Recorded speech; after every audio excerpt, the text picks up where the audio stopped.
my name's Rihanna, and I am the Agent Services Director for Team Tiffy here at Keller Williams. Sorry. Place one. And first, I'd like to introduce you to Larry Garluso, and he is one of our partners. He does lending, and he is the district manager. Is that correct? Now? I am the Southern Nevada area manager. Big title. Really just means I'm still the branch manager of the Henderson branch. This is Jim Johnson. He's one of our loan officers. We've been working with the Tiffy team for, geez, years now, but they've grown exponentially, which is great. I've been in the business about 15 years, and I think my very first agent relationship was with the Keller Williams agent that I still have today. So I have a lot of relationships with Keller Williams agents in this office and other offices as well, because I think that the system that Keller Williams puts in place for the new agent, the experienced agent, is unparalleled. And I want to talk about the importance of teamwork. And I don't know where you are in your real estate careers, whether you're veterans looking to make a move or newbies into the business ready to expand and buy your first Mercedes. I don't know what you're into, but the importance of teamwork, I tell you, it doesn't work without a good lender, without a good inspector partner, without a good title escrow officer. Everybody kind of has to work together, and if you're all on the same page, the transactions can run very, very smooth. So I joined New American Funding about 5 years ago, and New American Funding's been around since the early 90s. We're a privately owned mortgage company, which is quite different in the whole environment of mortgage companies, because a lot of these guys are owned by hedge funds, correspondent lenders, wholesale lenders, and if I'm talking, I see some kind of blank stares, you don't know what that means, probably a good idea to learn, because it's different to the service to your client, and that's ultimately what you're going to do. When you're referring a loan officer like Jim or myself, you are ultimately, your reputation is then going with it. So if you refer somebody out there who can't close the loan, they close late, it's constant drama, they overcharge your customers, it reflects poorly on you. And ultimately, we need that word of mouth, right? We need the referral business to build business, to make more money for all of us, right? So we want to make sure that we have great online social survey reviews. New American Funding has some of the top industry-rated social reviews. We are a privately owned mortgage company, but that doesn't mean that we're small. We're in 48 states. We currently fund about $1 billion a month. I think last month it was $920 million of business over those 48 states. Just in Southern Nevada, we did $36 million in 170 loans. And we're a direct lender with Fannie and Freddie. Now, that may not mean anything at first, but when you're a direct lender, that means you follow the guidelines set forth by Fannie Mae and Freddie Mac. So they set kind of the base guidelines. We don't have any overlays, and I hear a lot of other mortgage companies saying that, we don't have overlays. And then you get there and the first thing they do is say, well, you need a 640 for an FHA loan. Well, that's an overlay, very first thing that they get there. Or we need 2 years tax returns on every file, regardless of what kind of file it is. That is an overlay. So without having overlays and being a direct lender, first of all, we service about 95% of our loans. That is great for retention for your customers. And what I mean by that, I'm going to show you this little packet here. I'm going to talk fast because I know I'm taking up a lot of time. But it means that we can go ahead and market to those borrowers for 7 years after we close their loan. So we have a lot of retention pieces. Once you close with New American Funding, we will co-brand with you the entire time. So when we send out that first email, hi, I'm Larry, I'm your loan officer, it'll have you, your realtor partner, with me on that email, so they know that we're working together. Last thing you want to do is send them to a lender partner, and suddenly you lose it because they go to some other agent, and you find out that the loan officer still closed it, right? So you gave up your lead. So we don't want that to happen. You're our customer, so we want to make sure that we co-brand you the whole time, including after the fact. When we close your loan, every third mortgage statement will have us both on the mortgage statement, and it'll have some little line on there like, hey, if you know anyone who is buying or selling real estate, please make sure you have them call us. Or it may be time for a mortgage checkup, please call us right away. This is the only thing that has a 100% open rate as far as mortgage or as far as marketing is concerned. Also for 7 years, we send out birthday cards, anniversary cards, and it's all co-branded with your loan officer and your face on it. So we'll co-brand that stuff from the beginning. When you meet with us, we will go ahead and set you up in our system, make sure we have the right picture. We're not using your glamour shot from when you were in high school, right? We're using the right picture. And we have all the right information on there. We're gonna go ahead and market to your customer and follow up. Last but not least, we also have, we're big into technology. And Rick Arbiello, who's our owner, him and his wife Patty own our company. He's probably never done a loan in his life. He's an IT guy, he's a marketing guru. She is our underwriter, operations type person, and together they built this company. We have handheld apps for our partners. Now I know Keller Williams also has a handheld app for you as well. The difference being, when you partner up with a New American Funding loan officer, is that we can send back and forth leads between each other. I know Brandon and I, we partner up and I send him his leads. He can actually look, he's on the Tiffy team by the way, he can actually look at the leads he sent over. He can see the notes in the file, he can see when the appraisal's been ordered, he can see when their loan's approved, what conditions are missing, just by looking at his handheld app. It's very helpful. Yeah, it's really great for communication with your loan officer, because one of the biggest complaints when I'm meeting with new agents that I've never met before is, hey, the communication with loan officer. We always have to call, figure out where things are. We always have to call, figure out if the appraisal's been ordered and all that. We make it very easy so we don't have to do that. We save everybody a lot of time. And we still talk a lot too, so that's okay. But, so I think the whole entire thing, I'm glad you're here. What a great turnout, Craig. This is awesome. Is getting on the right team. If you go to the wrong team and you're just not feeling that support, if you're not feeling that vision, if you're not setting those goals, you might end up spinning your wheels and then going, oh, real estate's not for me, I'm gonna go somewhere else. So I think it's great that you're here. You took the first step to come here and learn about Keller Williams and the Tiffy team. They have built quite an engine and quite a team that I think you're gonna love what you hear. Now, Jim and I also, we brought lunch and it's gonna be out after this is over. We'd love to meet you. Jim and I are gonna be out there if you wanna talk about trading cards. My cards are up here as well. And getting set up so that you can get the mobile app. We call it GoGo Partner. Ours is GoGo LO for the loan officer. So on the fly, I can pull credit. I can, I'm always ready to go. I can send out a pre-approval letter from my phone. I'm going to Hawaii tomorrow. I know that I'm just saying that to make you guys jealous, but I will be able to, and this is a good and a bad thing about GoGo LOs, I will be able to work while I'm on vacation from the beach with my phone. So I'm going to put it to the test. Maybe once or twice, then I'm going to throw the phone in the water. But other than that, we're going to have a good time. Anyway, so thanks for coming, and I'm looking forward to meeting all of you after your presentation. Thank you, Eric.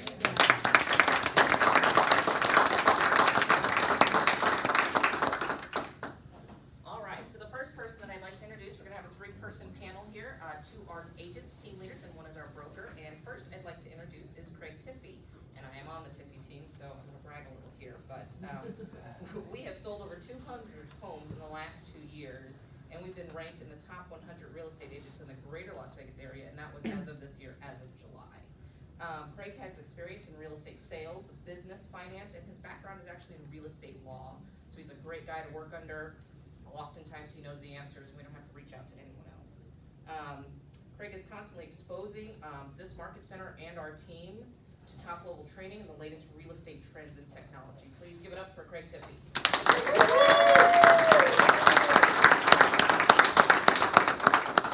Wow, what a great room. How's everybody doing? Great. All right, so the last slide said real talk. Can we be real today? Like completely transparent? Yes. Completely interactive? Yes. How many already have a career in real estate? Like my team's like. How many want a career in real estate? And how many are scared to death about real estate? All of the people are. We're going to give you the answers to that. We're going to help you understand from a very real perspective what the business is today and what it's going to be in the future. We're going to hopefully scare some of you into making the right decision, and we're going to hopefully give some of you the influence that you want to make a bad decision and get into real estate and have a great career, because it's not for everybody. And when you leave today, I want you to walk away having talked to some of us that are in the business and understanding that it is not a lifestyle. It is a very demanding job. And is that okay? Yeah. Awesome. So Brianna gave you a little bit of information about me. I have been in real estate sales 3 years. I know, it's a really low barrier of entry to get into. I'm not that smart, but I have surrounded myself with a lot of great people and a great organization that I have a transferable skill. So I get up every morning, and I get up, I dress up, I show up, and I don't give up. And through that influence, I created a great team. We sell a lot of homes, okay? It's not hard. We get up, we have great conversations with people, we understand what it is they need, and we provide a great service. Believe it or not, selling the homes has nothing to do with our success. Believe it or not.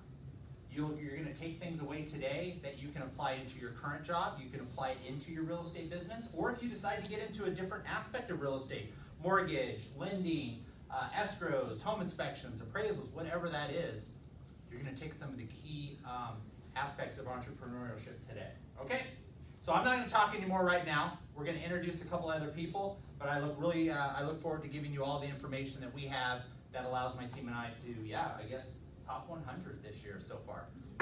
Woo! Let's keep it going, all right? So thanks for all of you for being here.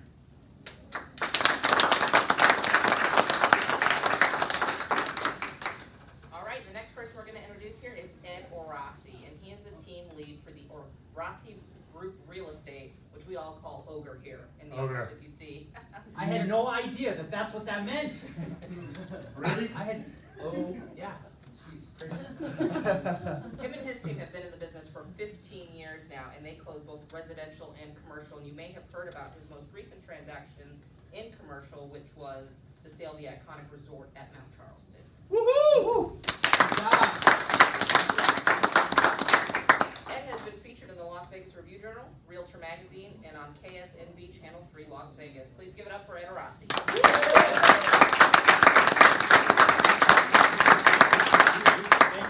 Thank you.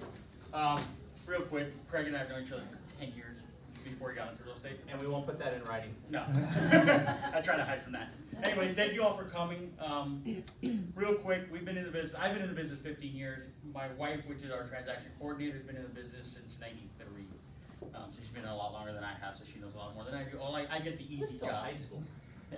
No, you weren't. Get out of here. I was Anyways, actually in 93. I get the easy job. I get to talk to people. That's what I do. That's what real estate agents really do. All it is conversations. That's all we do. We talk to people, find out what they need, how we can help them, and we help them. Getting paid is just a benefit from doing that stuff. Like Craig said, this is a very demanding career, and not for everybody. There's agents that have joined his team, that have joined my team, that were on their own, said, I got this, I'm getting my license, I'm gonna be a real estate agent, I'm gonna crush it. And they did.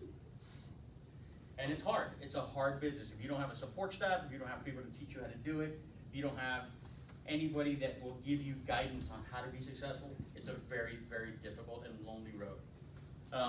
Real estate, I think you would agree, is the type of industry where it's the only industry where if you get your license and they tell you, here's your license, go start selling real estate. If you go to be an electrician, a plumber, anything else, you go through an apprenticeship, you learn the business, then you go do it. Here you don't. Here you go to school for 90 hours, they give you your license. Congrats, go figure it out. Go figure it out. No, but the military gives you training. But you But still. you go through boot camp. Here you don't, you go 90 hours. You read a textbook and they say go. So it's a little more difficult. But enough about us. We're happy to have you guys here. We're here for questions. My team, you'll see we have the little ogre shirts because we are ogres.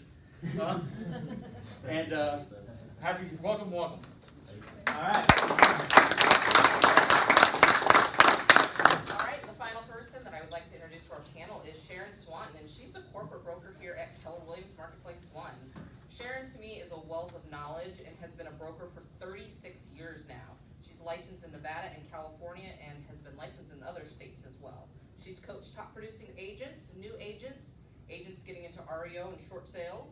She believes in win-win negotiating, which is huge here at Keller Williams, and that training is key to success in our business. So please give it up for Sharon Swanton.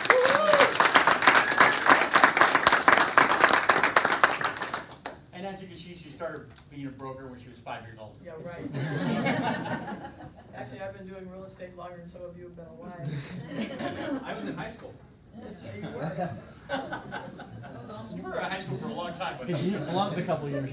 So, I really appreciate these two guys. They are our number 1 and number 2 agents. They have very different teams, and they do the business about the best way it can be done.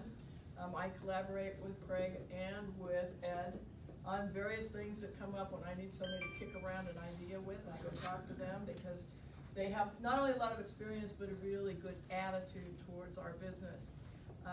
Our business is, I regard my job, just so you know, my job is to help you make as much money as you want to make, and I keep you out of trouble. So when I question things, or I ask stuff, or I call for a meeting, there's a little joke running around that, oh, now you're going to the principal's office. I am not the principal, believe me.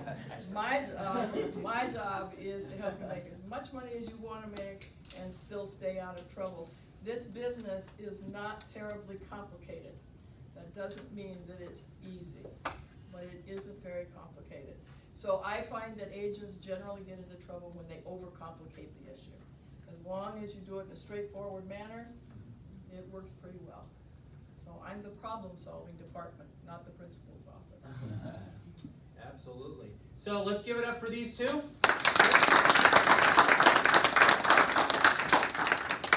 So one more time, by show of hands, how many people are or have been in the real estate business?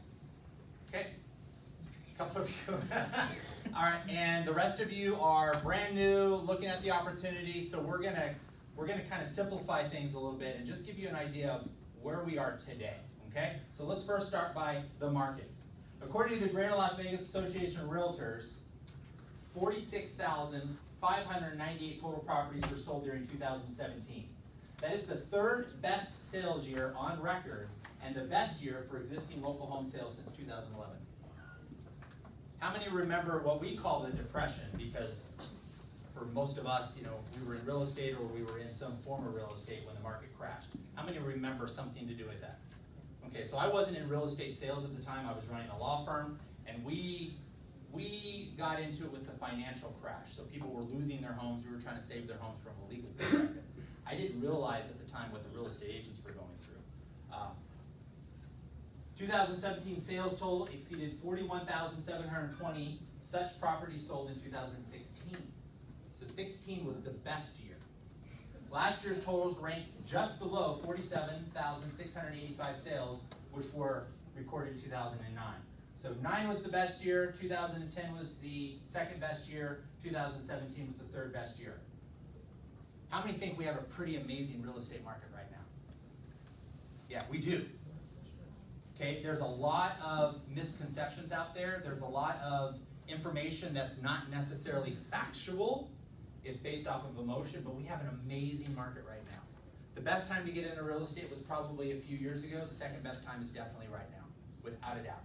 Because even if there's going to be a seasonality shift or a market shift, if you're doing it like a job and you're running it like a business, you're going to ride that wave. You're going to do really well. Typically, people get out of real estate in some sort of catastrophic shift, but people who understand that it's a business, they kind of double down and they tend to do really well and do what we call take over market share. So now let's talk a little bit about the agent. 1.3 million realtors nationally, according to the National Association of Realtors. Now, do you realize that you can sell real estate without being a realtor? Okay, so you can. Federal law and state law says that as a licensed real estate agent, you can sell real estate. However, we have this organization, which is the largest trade organization in the nation, called the National Association of Realtors. Think of it like a union, okay, of sorts. And by belonging to that union, you have additional opportunities available to you. You have a multiple listing service access. You have Lockbox. You get lockbox access. You have market information. You have lobbyists who are in there, you know, in state and federal levels trying to secure your position as a real estate agent. But not all real estate agents are realtors. Realtor is the highest level of ethical and fiduciary duty for a licensed real estate agent in residential real estate. And there's a lot of commercial real estate agents that are not party to Association of Realtors as well. Correct. So I just want you to understand that sometimes today we might talk about a real estate agent and we might talk about a realtor. Not realtor, but realtor. I didn't know that until last year. I'm not that smart. 2018 saw an increase of over 16,000 real estate agents in the Greater Las Vegas Association of Realtors. In 2017, there was 14,000 plus. There's a lot of people getting into this business. But do you think we're scared? No. Why? Why do you think the three of us sitting up on this chair today are not scared about so many people getting into the real estate business? Experience, okay? Set team. What's that? A set team. Okay, like a team, an organization? Correct. Okay. What else? System? Confidence? Give me one more. There's one specifically that I'm looking for. Okay, competition. Because 80% of all the transactions that are done in the Las Vegas Valley are done by the top 20% of the agents. I'm not scared about other agents getting into the business. I'm not. If they're not trained properly, coached properly, mentored properly, and guided properly, they will not do more than a handful of transactions in 12 months. They will get out of the business before they got into it. There is no such thing as a part-time real estate agent. It does not exist. Contrary to popular belief, you will lose more business by being a part-time agent than you will by being a full-time agent. So we're not worried. And if there is a shift, and we're going to talk about it in more detail, people are going to get out of the business. So our job today is to give you that real information, the actual facts, according to Las Vegas Association of Realtors, National Association of Realtors, past transactions, broker, compliance and management, so that you can leave today with a very deep understanding of what it is that you have to do to get into the business and be successful. Okay? Let me just elaborate that. Yeah, go ahead. And fact of the matter is, throughout history, 85% of all realtors leave the business within the first year. And even more by the end of the second year. Do you know why? Why would you guess that high a percentage of agents would get out of the business prior to the end of their second year? They don't understand the amount of work. That's part of it. Somebody said money. Who They said ran money? out of Not money. being successful. Yeah, they run out of money, their credit cards go full, and they have to go get a job. I've been training new agents for about 30 years, so I have a lot of experience with what that looks like. And that's the reason. So the trick is to get productive as quickly as possible so you don't have that experience. Who can give me the average cost for 12 months to go into real estate education, get your real estate license, pay all the fees and costs, and actually hang your license at a brokerage while being a realtor? So the whole cycle. Who can tell me the cost? 6,000. 6,000. Who else? Okay. Anybody else? And I have a golden ticket for the person that gets within $200 of the right answer. Huh? 16 grand. Nope. 5,000. Nope. Too high. 3,600. 30. You're Brandon. I didn't say it, he did. No, he said it. Did you say it? Yeah, I didn't What'd you say? 3,600. Okay, you're really close. 3,300. I'm gonna give you $3,200. $3,200. So that is education through a 90-hour course accredited by the state of Nevada.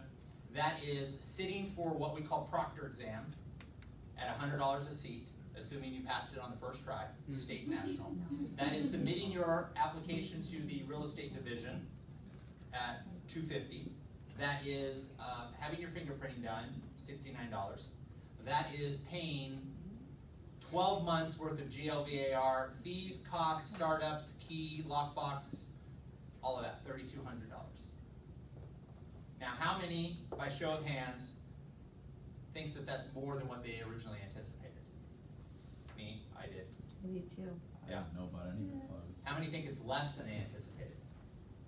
Okay, awesome. Keep that in mind as we're moving forward through this, because there's things that you can do to accelerate that curve, change that trajectory. So let's talk a little bit about value versus cost, because we mentioned it in the very beginning here about, with Larry, talking about find an organization, get yourself aligned with people, and make sure that you accelerate your curve at the fastest pace. I want to give you an analogy. How many have ever worked in medical here? Any form of medical, from coding to assistants, whatever. Okay, so we understand that a doctor goes through 5 to 8 years worth of education where he doesn't get paid a dime, and then he goes through what's called residency, okay? 2 to 4 years depending on his, whatever, his specialty. And then he goes into practice under, usually in an emergency room setting or under a senior doctor. Okay, so that is about 15 years, right? They are administered by the same governing body as we are as real estate agents. Okay, Division of Business and Industry. So now, take an attorney. Attorney goes and gets his associate's degree, gets his bachelor's, he gets his Juris Doctrine. That's 4 years. He might be able to fast track it now with education. And then he's going to take a position where he's learning about law. Probably a law clerk, he might work for the courthouse, he might work for a senior attorney. So now that's 8 years. An attorney is governed by the same fiduciary as we are, and that's business and industry. And under business and industry, you've got the State Bar of Nevada, you have the medical board, and you have the real estate division. Now, a real estate agent goes online and pays $250 to $500 and starts an online class for the real estate licensing. And if you're going to get your broker's license, there's a little bit of additional course. 90 hours later, you pass a test, you sit down, and you do some multiple choice questions and answers, and you get a certificate. You submit everything to the real estate division. They do a Department of Public Safety background check, make sure that you're an ethical and good standing person, and they give you a real estate license. And you go and you hang that real estate license with the broker, and you say, okay, Sharon, you and I, we're going to make $1 million this year. What do I need to do? And you're now a bona fide real estate agent. And you know nothing about the business. You know nothing about fiduciary. You know nothing about all the things that's going to hopefully keep you out of jail. Contracts. You know nothing about you're, as a real estate agent, you're practicing law without a license. And just so you understand, everything you learn to take the test has very little to do with what we actually do in the business. Nothing. Test-taking exercise. So memorize the answers and pass the test, and then when you come to me and you say, what do I do now? I say, go to class. And we've got classes every single week that are geared to many different levels of experience in the business, because now you have to learn how to do real estate. So now, if you know that you're held actually in Nevada, to a higher standard than a doctor and an attorney, you're held to a higher standard because you're dealing with people's finances. What's wrong with that equation? What's wrong with that? So how do we, and I'm an example of it, how do we get into this business and all of a sudden say, yes, I am the foremost authority and I'm going to help you sell your house. I know everything there is to know about real estate because Zillow told me about it. And you get in the business and you start working with people's highest financial asset. Now you know why I'm scaring the hell out of you, saying that, you spent how many hours at the division yesterday? Half a day. Yeah, Half a day. half a day at the division yesterday. And it wasn't because of us. Yeah. Just clear that up. A doctor and an attorney will go through education, training, mentorship, guidance, and accountability in advance. A real estate agent has to spend their life going through accountability, guidance, mentorship. So they're learning it all in advance, okay, putting everything on credit in form of student loans, things like that. You're going to get into the business, align yourself with somebody who's going to CYA, look it up if you don't know what it means, and help you be ethical and fiduciary for your client for the rest of your life. Can we all agree that that's the distinctive difference between getting into real estate and being successful and getting into some other form of fiduciary? Because that is the difference. You're gonna, if you're doing it right and you understand the value of the relationships with the people you're in business with, you understand the value of your broker, okay? Who, by the way, if you don't know, we work for the brokers. So Every time I do a deal, I'm doing it under her license. I'm a sub-agent to the broker. At the end of the day, it's her license on the line. So you need to be really clear who you go into business with. You need to be really clear. And I'm not the easiest guy to work with. So I'm really excited to make sure Sharon is taken really good care of. Because she can make or break my career, but at the same time, my team can make or break hers too. Okay, so you have to understand as we roll through this, that the relationship is, I will spend the rest of my life getting into the business and learning everything I need to learn. And I'm going to align myself with people who are going to protect me. Because let me tell you something, you do something that you don't even think is wrong, but you didn't know was right, and you take the opportunity away from a buyer or seller, and that's their hard-earned money on the line, that's their family on the line, their claws come out. And they're sharp, and they hurt. Okay? Especially in this market right now. I mean, we're dealing with things, and we'll give you some more examples later. We're dealing with some things where we're like, are we real estate agents or are we psychologists? Because there seems to not be a connection between the two. Yes? And yeah, just to emphasize that point, so he said 90 hours for the course to get your real estate license. Craig, how many hours does it take to get a cosmetology license to cut somebody's hair? Minimum, I happen to know the answer to this, minimum 11 months 20, I did that too. and like 25 grand. Yeah. It's like 2,600 hours. And I then think. they're averaging like I did $30,000 that. to $70,000 a year, and that's if they're a hot shot I did. stylist that specializes I in did color and all that that. stuff. Yeah, it's crazy. It's really crazy. So some of you are going to be gifted in the business. You're just gonna have this natural ability to want to help people and to ask the right questions and to really seek to understand what it is they want. You're gonna understand the difference between trying to sell someone's house and say, I'm gonna help you get to the next chapter of your life, because that's where the true money is. By just helping people and saying, I'm here to help you. And I know that this isn't all roses, okay? Most people buy and sell for reasons that are not true on the surface. You will be very successful in real estate. You will be very successful. But we have to get you to understand that it's not just about real estate.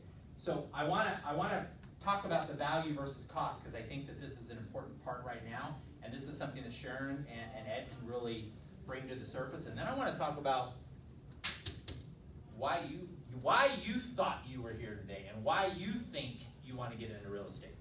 Okay, so Sharon, tell us about value versus cost. So over the years, I've been totally, this is my 41st year of real estate. Over the years, I have worked for very many different kinds of companies. Traditional companies, 100% companies, all kinds of different companies. And here's what I have learned. 100% of nothing is nothing. And so what I do is I talk to agents all the time about how they can go to work for some company, get 100% of their commission, only pay $100 a month, or whatever the number is. It changes all the time. So why would they want to come and pay a broker anything? Well, here's my answer. First of all, do you have any idea what a lawsuit costs? Just guess. Just to get in front of the judge and have him tell you don't have a case. You're within $200. Nevada District Court. Price is right. So, Clark County District Court. I was gonna say in Colorado, it's like $1 million, up to 500,000 to $1 million. Any other guesses? Just to You get, said what? 25. Okay, just to get dismissed. yeah. Just to get to a place where you can file a motion to dismiss and get yourself out of the lawsuit. So you're the closest so far. No. 250. 45,000. No, come on, somebody. 20,000? Oh, I heard it. Who said that? 15,000. No, No. I said 20,000. There you go. 20,000. Good job. There you go. So it cost us $20,000 to just get dismissed, just to get out of the lawsuit, and we didn't do anything wrong. So I have agents say to me, oh, Sharon, let them sue us. I go, no, we're not doing that. We're gonna figure out some other solution besides that one. Because when the attorneys get involved, guess who makes the money? Yeah. The attorneys. Okay, so, and most of the time, so I did risk management in California for a pretty good sized company for a number of years, got us down to no lawsuits. Took me 2 years to do it. And here's what I learned. I have never met a realtor who gets up in the morning and says, I'm gonna see if I can go out and screw somebody today. Never met one. Never met one who said, I'm gonna see if I can just work these clients over and take them for everything they've got. Never met one. Every single time I've been involved in a legal issue or a risk management problem, it has been because an agent exercised poor judgment in making a decision and didn't ask anybody. They either didn't have anybody to ask, or they didn't go ask if they did have somebody to ask. They just thought, well, I'll figure it out. And some of the stuff they figure out is pretty amazing.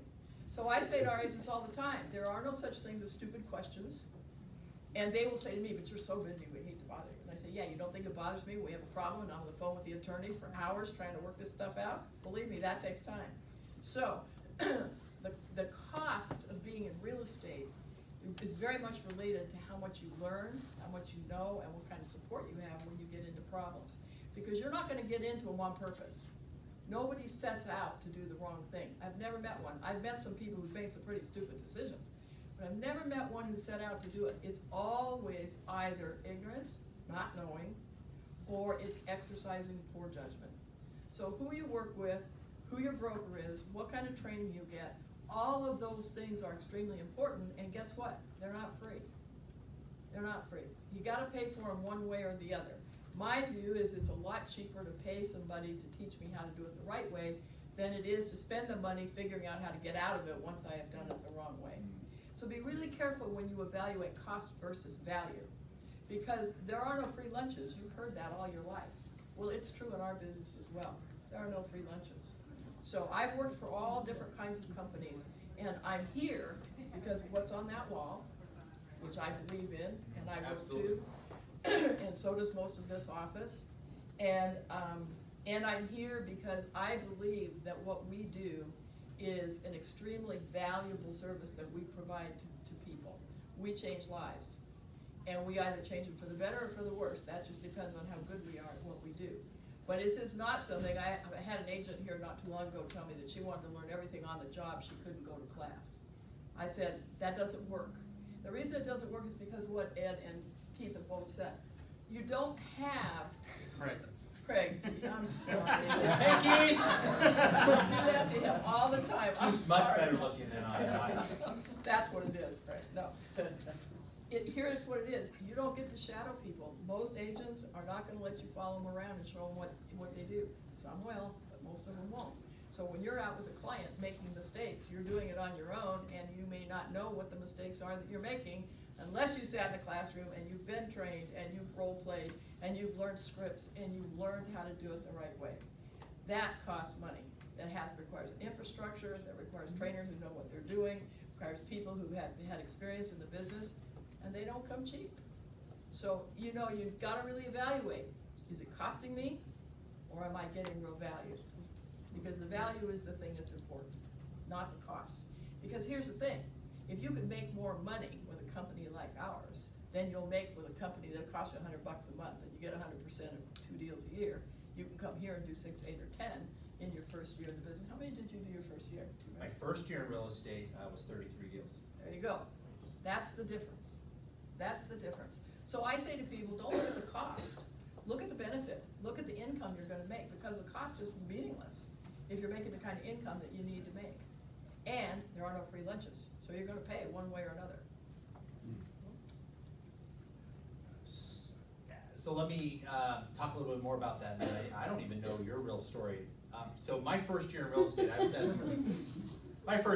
estate, I was at the law firm full time, and we were helping clients save their homes. And I had a real estate agent in the office who we were feeding him all of the sales activity. His father got ill, he had to go to California, and I looked at our attorney partners and I said, I'm gonna go get my license. I understand the real estate law side, I'm passionate about it, I get it, I understand.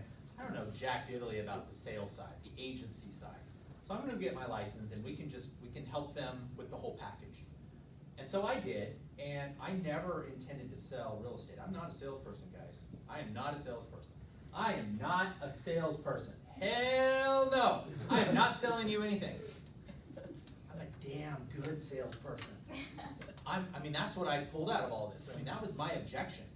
I can't sell anything. No, I'm not gonna be a used car salesman. I'm a damn good salesperson. Because I'm really good at finding out what people truly need. not what I'm trying to sell them. What do you need? Is there something I can help you with? So I got my real estate license, and I was still at the law firm full time, 60-hour work weeks. We were busy, boutique firm downtown, and I sold 33 homes. I started to grow a team because they saw the success. They saw that we were helping people. Foreclosure mediation programs, short sales, REOs, all that stuff. 2009, 10, 11, 12, 13. So I got my license. I ran with the law firm. In fact, I was my only agent. The broker that I had was a commercial broker who did all of our expert testimony witness. Nevada law says you have to hang your license with the broker. So I hung my license with him. He moved the brokerage, I'm the only agent, to the law firm. And, I gave myself, top agent of the month awards and patted myself on the back. No, I didn't know. I had no idea that 33 transactions was a lot of transactions. I had no idea. It wasn't until my team and I needed to get more training, more culture, more education, because the market was shifting, that I started to seek out higher levels of learning and understanding. So I interviewed with 7 brokerages, and I was never going to Keller Williams.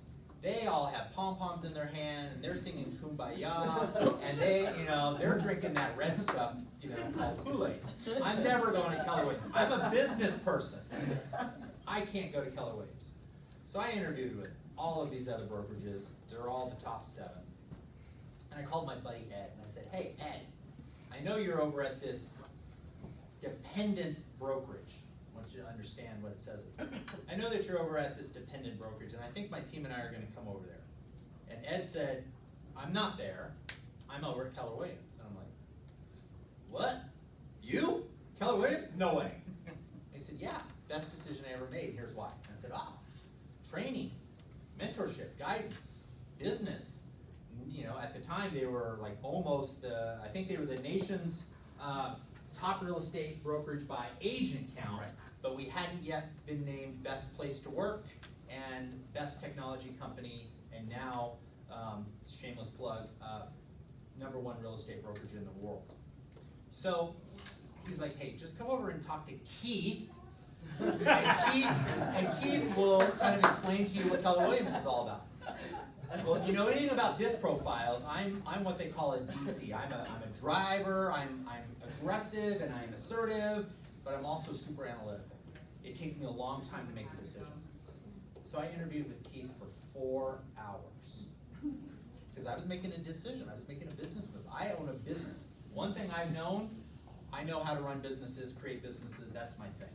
And we just happened to have been selling real estate at the time. So I met with Keith. Keith came to an open house, he met my team, they asked him a bunch of questions. And what I really gained out of all this was A, I was paying more money to my brokerage that I was leaving, even though I was on a really good split, than I would be paying here. And I was able to leverage the brokerage through training and mentorship that my team needed. So I was able to grow my team. And he likes Kool-Aid. Kool-Aid wasn't so bad after I did it. So it took me about 6 months to get involved. I had to let go of all my business because some brokerages, they own everything and they don't let you take anything with you. So I had a scarcity mindset and I had to let my business go, and I had to start it all up again here. And about 6 months in, I had the opportunity to sit down with somebody who was a $157 million producer. Wrap your head around that. We will do probably 20 million, my team and I, this year. This individual was responsible for $157 million in production. His net GCI, money he put in his pocket, paid taxes on it, was in excess of $10 million. 6 years in the business. And I knew I was in the right place. At this point, I knew I was in the right place. So I did. Team came over here. I was all worried that everybody was going to kick me out because I'm kind of an assertive personality. I want what I want when I want it. Somebody said to me out there a minute ago that I'm a drama. What did you call me? A drama queen or something? I don't know. Anyways, no, so now you're you- driven. Oh, that's it. Yeah, driven. So I didn't. I know what I want for my team. We're making light of this. It's a joke. And I knew, I'm one of those guys that's super analytical. When I make the decision, to make a move, like it's It's expensive. 12 o'clock. And it's 12 o'clock. Thank you. It's expensive to move. And I knew that wherever I went, I was gonna put roots in, and I knew that I wanted to be, I mean, I have this huge vision board, and I need to grow my team to 25 in the first, 24 months, and I need $1 million in gross GCI, and we have to be in 4 different market centers, and I have this huge plan, and I'm not giving up on that plan. And so, when I sat down with Keith at the time, You're gonna get that all night. I had one transaction closed in May of 2016, a year after I got licensed. It was licensed April 15, 2015. And I had one deal closed in May. And I sat down with Keith and he said, well, what do you need? What do you need to close? And I said, I need to close 9 deals. Because I was on track for 5 a month. And he says, well, what are you gonna do? And I said, I'm gonna hustle. I'm gonna do what I do. I'm gonna get on the phone, I'm gonna pound the pavement, my team and I, we're gonna work hard. That's what we do. And the next month I closed 6. And the month after that I closed 9. I ended that year, 2016, with a small team at number 5 in the market center. The next year I ended at number 3. And I'm not gonna jinx myself for this year, so we're not even gonna talk about it. Why is that important? Because we don't know what we don't know. We don't know. I was my own agent. I didn't know 33 deals was big. Who in this room knows what the average closed transaction for an agent is in the Greater Las Vegas Association of Realtors? 5. Closed units. Oh. Yeah, not volume, but closed units, closed deals. And nobody Average per on my team can answer this, sorry guys. You're close? I want the exact number. 5. No, 10. under 10, over 5. 7. 8. Who said 8? 8! 8 deals! No wonders why we're all broke and have part-time jobs. 8 deals at $200,000, gross commission of $6,000 per deal. 8 times 6 is what? 48. Who said it? I got it in real estate because I can't do math. So that's $48,000, right? $48,000 gross. And then you pay $3,200 to get into the business. You're going to pay taxes on that. You're going to pay your broker split. You're going to pay Arizona emissions insurance. I'm sorry. I heard that McDonald's is like $10.25 an hour, and they'll pay you overtime. And when you're done, you're done. So why the hell would you get into real estate if you're going to accept 8 deals a year? Why the hell? Like if you want to do less than 8 deals a year, I would say at 12:05, call it dead like the doctors do and go get a different job. Because it'll cost you money. It'll cost you money. Now, make no mistake, we have almost 150 agents here at Keller Williams. I swear to God, I haven't met half of them. Haven't met half of them. You're not friendly. Huh? You're not friendly. Okay. And I don't think they ever show up.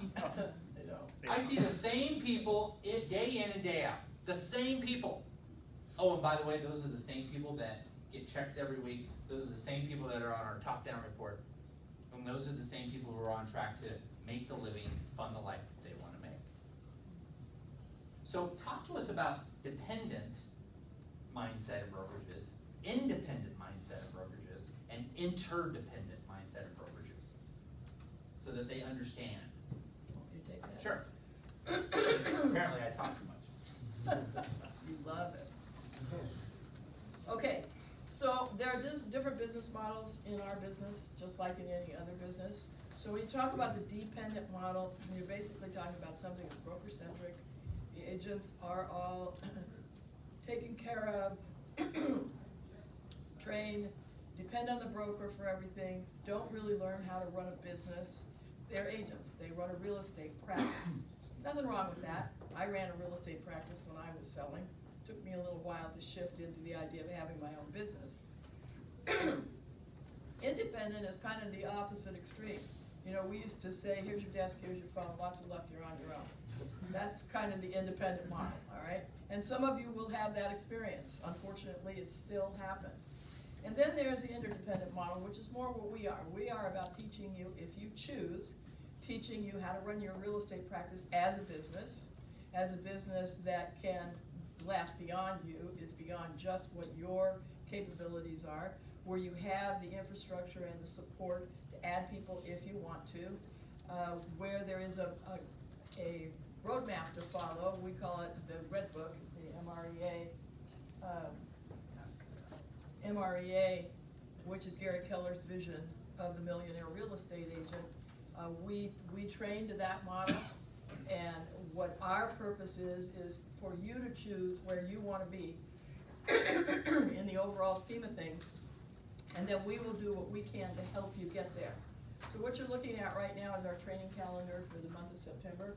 You will notice that there's a lot of training about a lot of things, some of which apply to real estate, some of which really don't. Time management, for example, which I'm teaching tomorrow, can be applied to any business at any time. It can be applied to your life in general. But it's really about understanding what it is we get paid for. It is possible to work hard all day in our business and not do a single thing to put money in your pocket. And so that particular time management class is about what are the things we actually get paid for and how do you track that time. So our purpose here, and this is collective, this is an organization, this is an office that is unique in my experience in the business, in that it is highly competitive and totally supportive. There is what I would call friendly competition going on all the time. Everybody in this market center is really happy to see everybody else making more money. And that's the agents, that's our staff, that's our leadership. That is what we're here to do. And so that is the difference between the three different types. I'm not a good mom. I used to be. When I first started managing, I was a very good mom.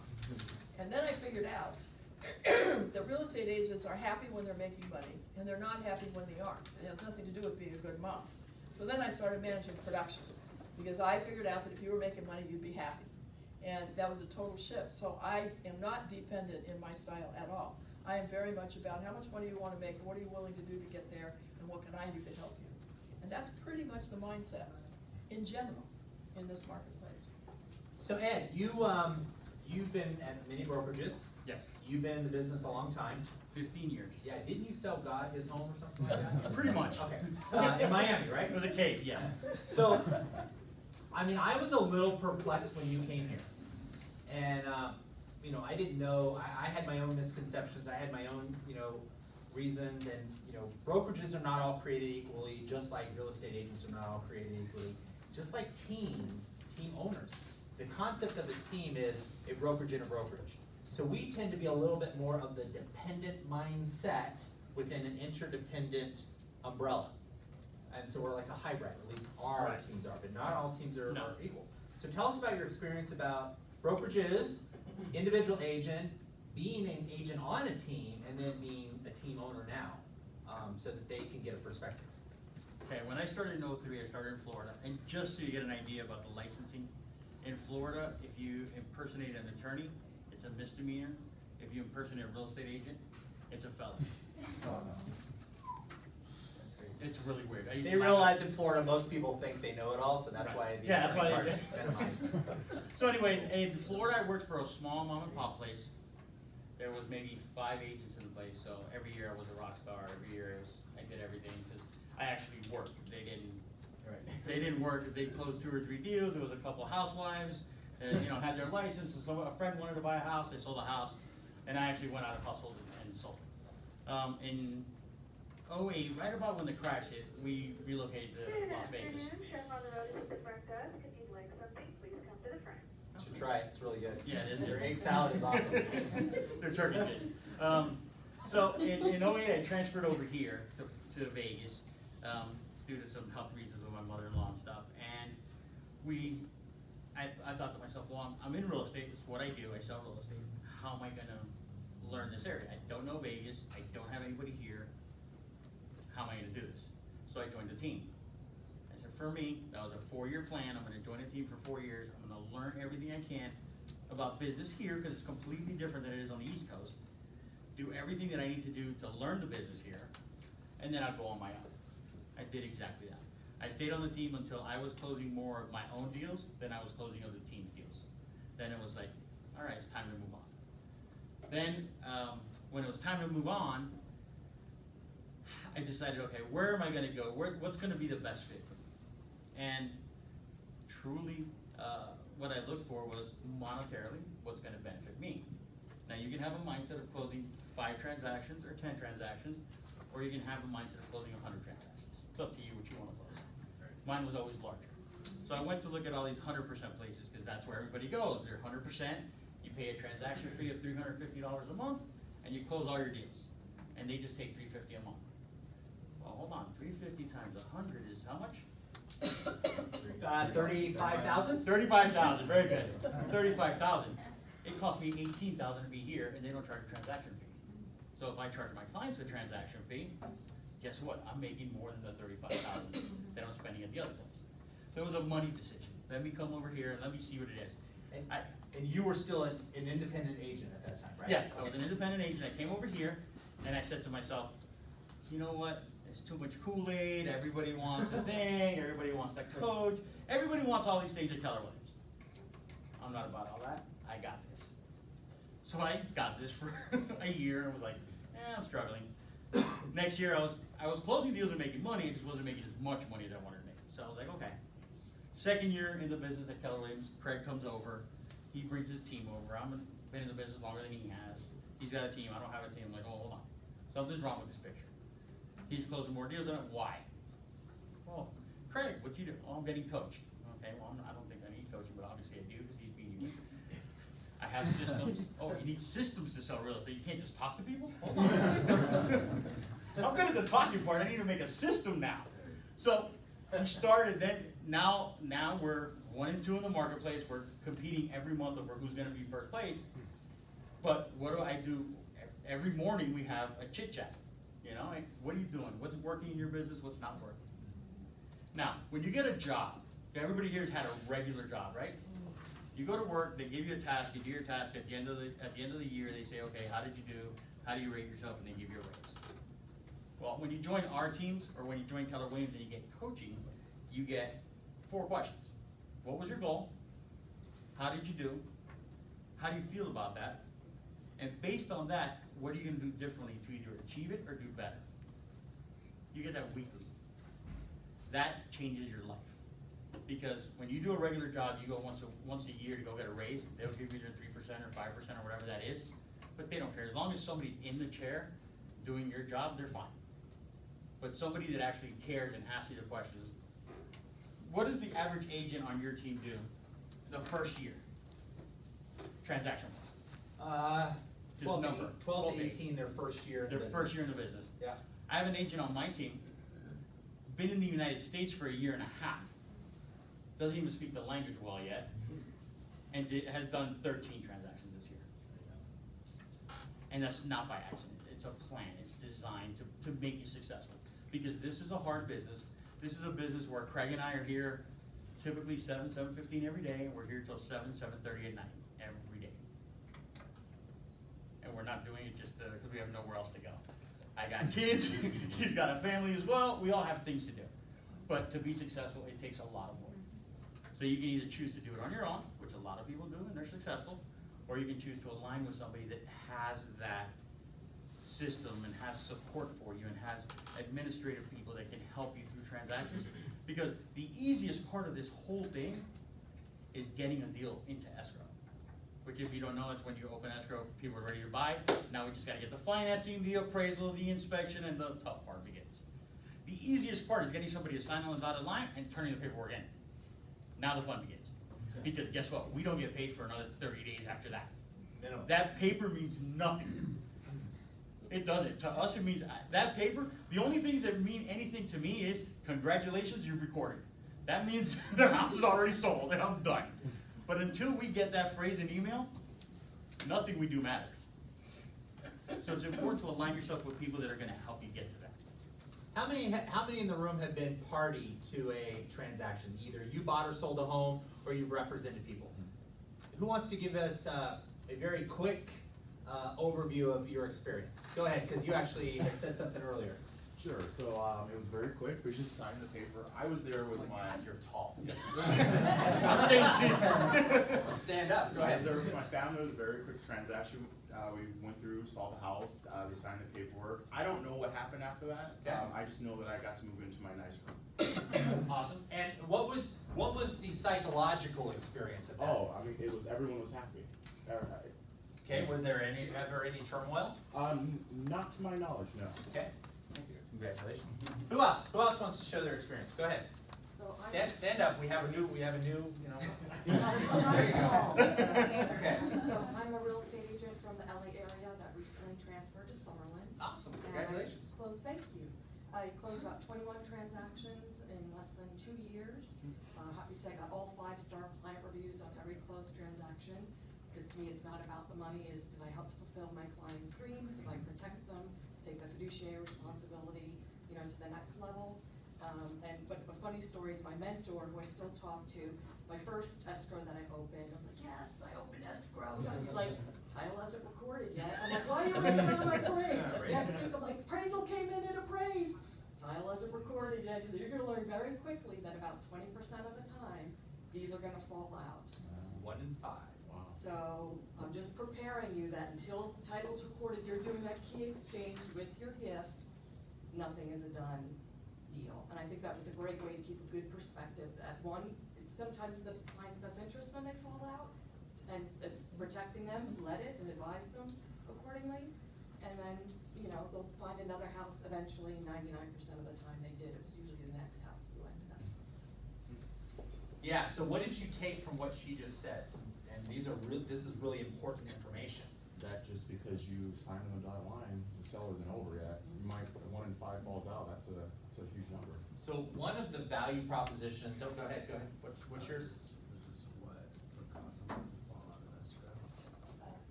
Yeah, and so and on our team, it's really easy to get a dot on the board. Because we have these markers in our brokerage and on our team that, you know, you get a listing, you get a dot on the board. You get a listing under contract, you get another dot on the board. You get a buyer under contract, you get a dot on the board. And as a brand new agent, they're really focused into getting into momentum, which is getting dots on the board. That shit's gonna last for about 12 months. And then we're gonna say, well, how many closings do you have? Because the check at the end of the day is what matters. And as team owners, we guide them through that process. But in the beginning, we just want to get dots on the board. We want to get dots. We want to know that they're in momentum. And a value proposition that I have, at least on my team, and Ed has the experience in exchange, I have a background in law. I'm a great negotiator. I love to sit down and figure out how we're going to get this deal done. Because if the buyer has their way, they're walking away. If the seller has their way, they're walking away. If the lender has their way, they don't qualify. No. We have a buyer and a seller who truly want to buy and sell. Let's go back to our motivation as to why we went under contract in the first place. And so we actually have a less than 20% fallout, but that's industry standard. 1 in 5 deals. Going to fall through, and that's in our budget. 1 in 5 deals. Brandon, how many deals right now are we like sitting there? Like 2 or 3. Yeah, Brandon's got like 2 or 3 alone. Daddy's like, are we in? Are we out? To the point where sometimes we're like, man, just make a decision. Cancel the deal. This is dramatic. You have to go in and like harass Sharon too. Brandon probably is still kicking this ball down the curb or down the road, I guess, because he's in a relationship with people that are not financially tied to the outcome and truly want to get the deal done while protecting and promoting his client's best interests. And so Brandon will be able to close more deals because of the relationship and the people that he's in business with, okay? It all too often happens that we sit there with a deal and the buyer says, I'm canceling. Cancel this deal, I'm out of here. Okay, well when a buyer cancels the deal, there's a high probability that they've also canceled their relationship with you. Probably. A listing, you might still be able to put it back on the market, solicit another buyer, go back under contract again. But as a new agent getting into the business, I'm gonna hedge my bet that you're probably working with more buyers than you are sellers for the first 12 to 24 months. Now, if you're on my team or Ed's team, we are influencing you to take listings. because we understand the value of being a listing agent. That's where the true money is, that's where the control is. And our job is to help you grow a business. You're still going to probably work with more buyers than sellers in the beginning, because it's a relationship. Okay? So I want you to kind of keep that at top of mind as we're going through. So we're going to kind of jump ship. You've kind of heard about us in the market. We want to take the next 10 to 15 minutes and really find out who we have in the room. And so it's all about you at this time. So you all, when you came in, you told us why you want to get into real estate. So who's Amy? Raise your hand. Amy, dreams. Your dreams? Actually, my clients, my own, when I purchased my Sure. first home, had a horrible experience because the agent representing me just wasn't accountable, available, and when I went to real estate, I said, I'll never be like that. It was my sole motivation, I will not be that type of agent. And I used that to motivate me, and every single one of my clients, when you're doing the key exchange, what do they say? You made my dream come true. Your house is one of the top 3. It's where you're gonna craft your life, it's not just a structure. I think agents who understand that and build rapport really get that meant more to me than it was lovely to get the money, don't get me wrong, that's Sure. essential. But hearing that you help make, ascertain and get to that dream was very fulfilling. Awesome. 2 claps for Amy. Good job. Tiffany, raise your hand. Investing. Tell me about that. I just feel like with real estate, you're kind of investing in yourself. Like, you gotta invest the money, you gotta invest the time. Like you said, it's not part-time, it's full-time. So it's a big investment, it's like a risk. And it could be good or bad depending on what you put into it. So, 80 before you could get to anything, it's more investing. 81 in the top, in Forbes top 100 made their wealth in real estate. 81 of the top 100. Kid you not. If you treat real estate as your business and your job, some of you need to treat it like your kid, you will be successful at some point in real estate. Yeah, 2 claps. Good job. Yanessa, or I'm sorry, Brion. Tell me, yeah. I'm thinking growth, because not just my money, but my personal business, so I can take real estate to grow into something else more than that one day. Okay? So today it's real estate. I have a transferable skill. I'm not that smart, guys. I'm really not that smart. Okay? I don't know jack diddly about real estate. I'm passionate about it. I truly love to help people. And every day I'm coaching, I'm training, I'm reading Inman News, I'm listening to other agents around me and business partners, Larry Garluzzo and Marcus, and I'm saying, what are you feeling? What are you hearing? What are you doing? And I'm making business decisions on what's happening around us today. I meet with Sharon every week. We just have a little chat session. Well, what's happening with other agents? What's going on? I've got an agent who's, on the fence, and because I'm not that smart, but I have a transferable skill that I brought in from other industries. And I'm really good at helping people, asking the right questions, digging deep, and saying, how can I help you get what you want? And it's not always positive, and that's okay. So, good job. 2 claps for Brian. Yesenia? Yes, I can. Yesenia. Okay, well, 2 things. I like helping people and I like to learn. So I could learn through my clients and also from you guys. I could learn from my clients what they like, what they want, and how I could help them that way. And through that, I personally grow. Absolutely. Yeah. I mean, I am not the same person today that I was a year ago, and I'm not the same person a year ago. And my team will probably tell you the same thing, and I think Ed will tell you the same about him and his team. I mean, I push Ed, and Ed pushes me in return. We're joking out there. We're $600,000 away from each other right now. That's one deal. And he ain't getting that listing today, because I'm going last. Good luck.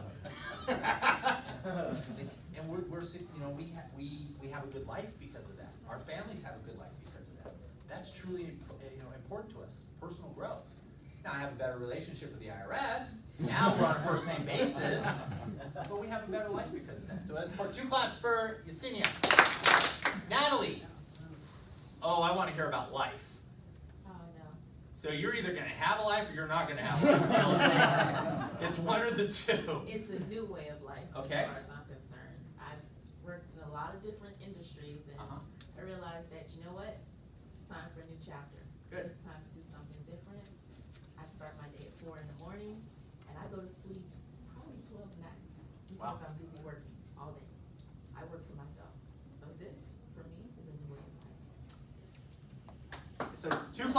Good job. Good job. I love that, and I want to capitalize on that. Somebody who's on my team, do I love selling homes? Yes or no? No. Yeah. I don't. I hate everything about walking into a home and showing it to a buyer, or, you know, or a client. I hate everything about it. I know. Sorry. Love helping them find the home. Usually can do it online. Is this the home? Yes. Is this what it looks like? Yes. We're gonna go look at it. You're gonna write an offer. Get me out of the house as fast as you can. Because it's not about the home. It's about them. Okay? Do you love the home? Do you love the area? Do you love the shag gray carpeting that HGTV tries to sell everybody? Great. How fast can we write the offer? Because I'm passionate about the negotiating side. I'm passionate about the contract. I'm passionate about getting on the phone with the listing agent or the buyer's agent saying, I got an offer, this is what it is, can we negotiate it? Can we go into contract by tomorrow because I need a dot. Need a dot on board. We all live by these dots. So when you get into real estate, you need to find that thing that gets you up at 4 o'clock in the morning. But here's what I tell my team, and my team relate to this. My real estate business funds my life. I have a life, finally. I work my ass off. I come in, I'm usually the guy that turns off the alarm in the morning, and I'm often the guy that sets the alarm at night. And I leave for 35 days a year. And I go on a cruise. Or I go on a trip. Or I go down to Mexico, you know, with my family. I earn that time off. And I work for that time off. And I have a great life because of that. And so I want you to understand that yes, real estate is intense, and it's a lot of time, and you're up, you know, with the birds, and the clients are going to call you whenever you allow them to call you, and they will take over your life if you let them. But you can also learn to run a business, where proverbially speaking, you're turning on and off the open sign, and you're teaching people how to treat you. I want you to write that down. My success in real estate will be about teaching people how to treat you. Maria! Is this a cry for help? Help? Like you're talking, I want to do some real estate. I really like the idea. It's like opportunity to help people. And one of the most important decision of their life, while I'm living my passion, I'm building my career. It's like you get two profits. Helping people and building like career that you want. Absolutely. Absolutely. 2 claps. Good job. Yeah, 3 minutes. Okay, Devon. Yes, sir. So wealth, adventure. Actually, adventure service, but. Oh, okay, gotcha. Okay, gotcha. I know this is a pretty good market as far as selling homes. Okay. I used to do pest control, so I used to see a lot of different houses eaten up by termites, and then see brand new houses. So I've seen the people go in and be able to smile, and then see other people who are very sad about their situation. So I know that I can go and sell a house and make money. I'm tired of working for somebody, so I felt like this right here was the best thing to get into, seeing that how fast they're building houses out here. So I felt like the wealth was the next best thing, money, in other words. Good. 2 claps. Cat, adventure. I don't have much of a That's okay. But adventure kind of goes with everything in my life. I've done a lot of different things, from producing a television show to teaching, I'll say children. Okay. and lots of different things like that. I've also, my granddad was a realtor expert too, and I had a great time going there and seeing all these really cool, in Nashville, amazing houses. But my kids are older, and I just like meeting people, because one of my degrees is being a counselor, so that kind of helps too. But it'll put to good use. So yeah, a lot of different things going on, and a lot of things that's already on that paper too. Good. 2 claps. Melina, happiness. Yeah? Are you not happy now? And real estate will make you happy? Or you want to help other people with happiness? I follow happiness everywhere, and in order for me to be happy, I have to make people happy first. That's how I am. So I believe I can make people happy, clients and broker that I work for, then I'll be happy. Yeah. success through real estate will be reciprocal. It will be. Even when you have a challenge and you have challenging outcomes. I don't have personal experience on this, but I contributed to birth, okay? It's, you know, it's fun in the beginning, and then it gets a little challenging for a while, and it's extremely painful towards closing. Then when you look back, you're like, you know what, I would do it all over again. Yeah, so I've been told. Just saying. That's how I attribute real estate. I really do. Ed has his own analogy. He talks about being a pilot and going up in the air and turbulence. It's not nearly as sexy as the whole baby thing. But it's effective. But it is effective. But that's what real estate's like. So we deal with a lot of crazy transactions. We joke when we say you're a psychiatrist and psychologist. You are. You truly are. Residential real estate, unlike commercial to a degree, by the way, he didn't say it, but he's actually our commercial director. So if you know anybody who wants to buy or sell a big box, go see Ed. Residential is all about emotions. The entire transaction is emotionally based. That's nuts. It's nuts. I mean, you want to deal with people's drama, you get into real estate. We psychologists and psychiatrists have nothing on real estate agents. And you have to overcome that. You got to get through that. So keep that in mind. So 2 claps. Facility? Say it again. Facile. All right. Asset. Yes. Okay. Well, my favorite book that really changed my life was Rich Dad Poor Dad. Ah, yes, yes. Can't pronounce his last name. Go ahead. Something. Yeah. Robert Kiyosaki. Can anybody?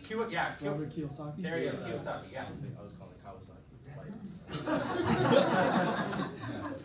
Pretty much, you know, he divided or broke down the into the quadrants. Right. Yeah.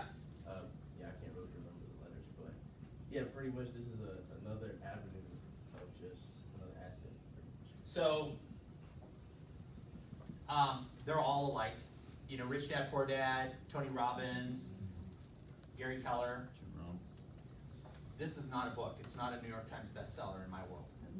This is my business plan.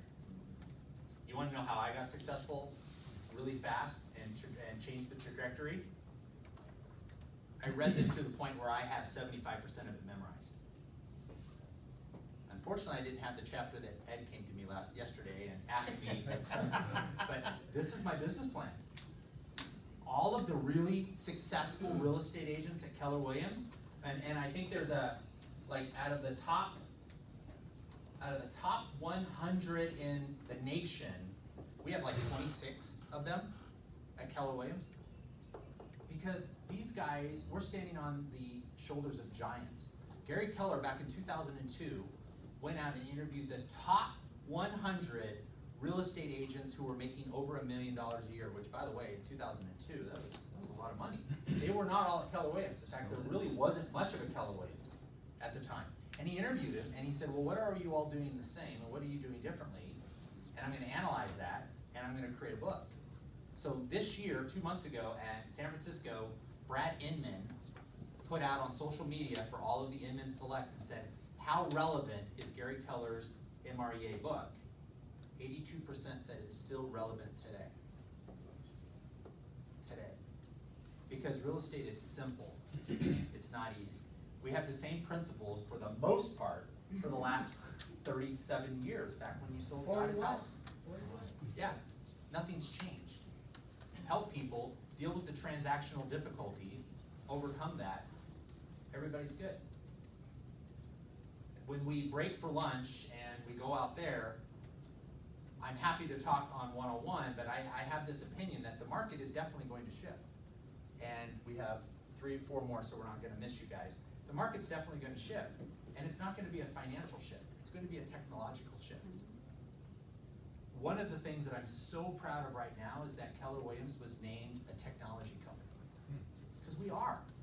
I mean, my team, it's all about technology. We've got awesome systems, we've got analytics, we can see when somebody goes in and looks at our properties, and when they delete it, when they share it, when they go back again, like we can spy on everybody. It's powerful for us. That's how we sell homes. It's huge, and we spend a lot of money for that. You know, you talked about coaching, and you know, now, high-producing, high-performing individuals, they coach. It doesn't matter, you coach. Mark, Sir. you coach? Absolutely. Went through Bold last year? Yes, sir. Did it move your business to another level? 30% inspections, 40% revenue. Awesome. 2 claps for Marcus. Good job. I pay $5 grand a month to coach. That's more than some of you make in a month. I pay $5 grand a month to coach.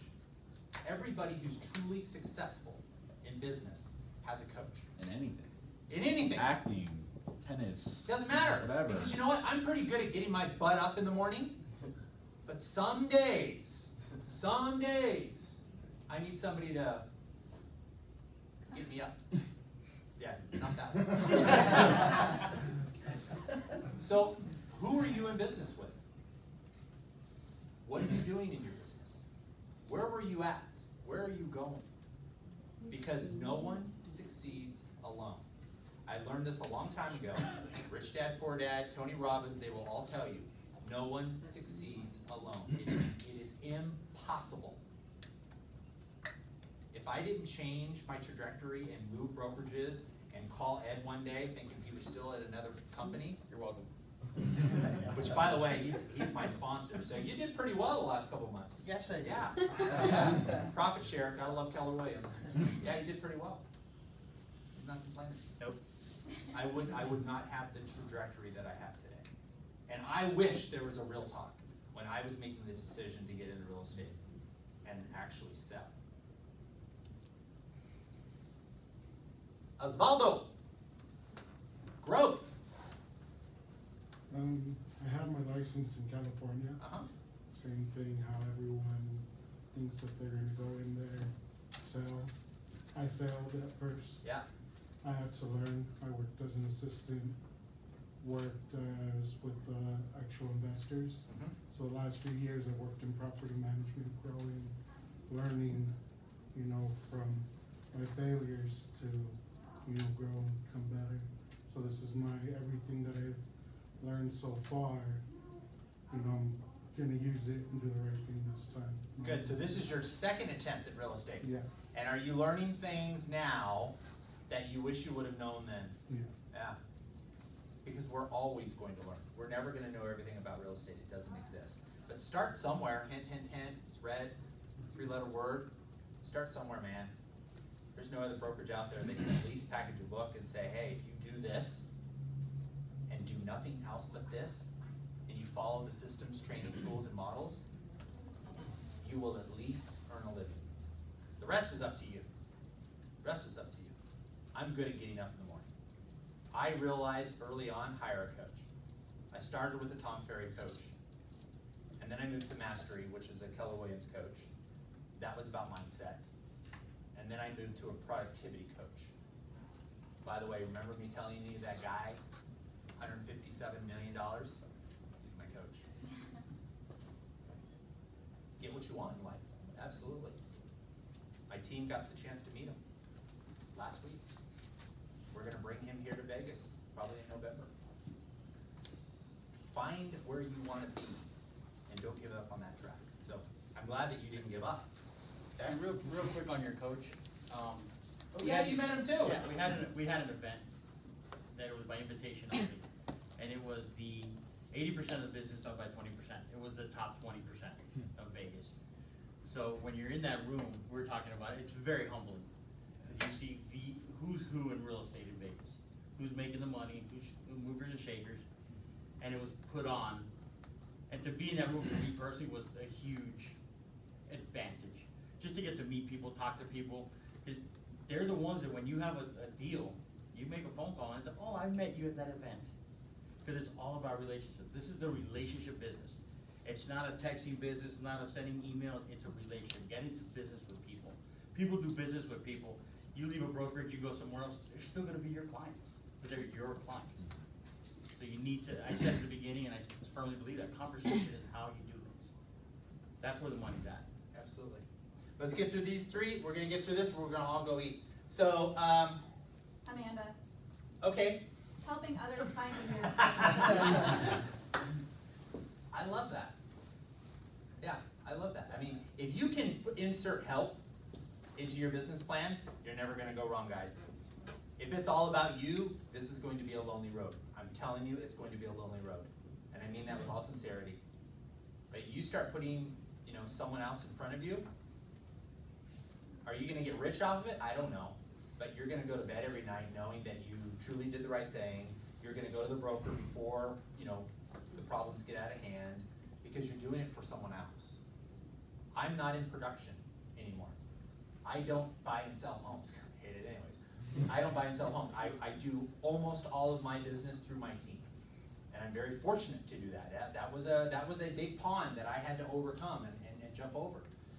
So on the off occasion, I'll get a buyer or seller who has a personal relationship with me and says, no, you're gonna do the deal with me, Craig, and I'll do that. But my clients are my team members, they're my agents. I get up every morning to help them. That's powerful, guys. That is so powerful. To have an agent who, unless they wanna tell you their name, go through their first transaction with such difficulty and drama.